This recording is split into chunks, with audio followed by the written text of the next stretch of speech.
What if your dream home turned into a living nightmare, where walls whispered, blood oozed, and demons watched you sleep? This isn't just a horror movie. This is the true story of the Amityville Horror. Welcome. Today, we are diving into one of the most chilling and controversial paranormal cases in history, the Amityville Horror. Was it a true haunting? Or the greatest hoax ever told? Either way, it captured the world's attention and still haunts us today. Our story begins on November 13th, 1974, in Amityville, New York, at 6:30 p.m. A 23-year-old man named Ronald DeFeo Jr. burst into a bar yelling, "You've got to help me. I think my mother and father are shot." Police arrived at 112 Ocean Avenue and made a horrifying discovery. Inside the large Dutch colonial home, they found 6 bodies, Ronald's parents and 4 siblings, all shot dead in their beds. Strangely, all of them were lying face down. There were no signs of struggle. No one in the neighborhood heard gunshots. Even the family dog didn't bark.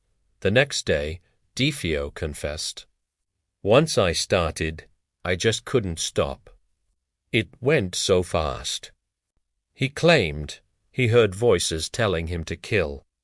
He was sentenced to 6 life terms, but the horror didn't end there. Just over a year later, in December 1975, George and Kathy Lutz bought the house. It was massive, beautiful, and oddly affordable. The murders didn't scare them until they moved in. From the first night, strange things happened.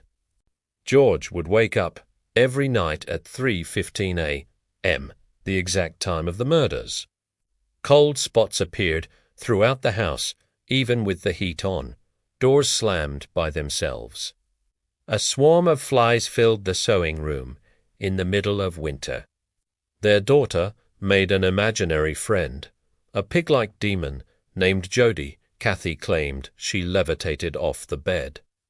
George said he saw shadows, glowing red eyes, and even heard voices. The family's personalities began to change. They became isolated, angry, sick. After just 28 days, they fled, leaving behind everything. They never returned. Shortly after escaping the house, the Lutzes met with author Jay Anson.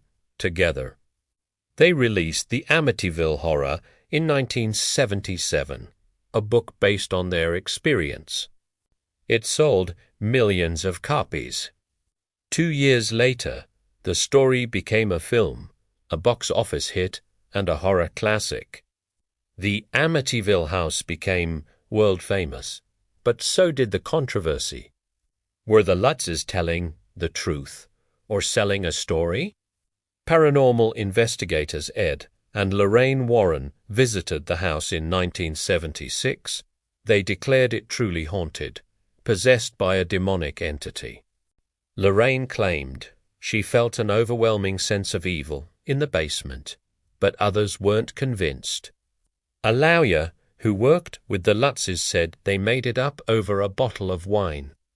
Skeptics noted there was no physical evidence, no photographs, no recordings, no proof, and most chilling of all, every family that lived there after the Lutzes reported nothing, no hauntings, no voices, just a house.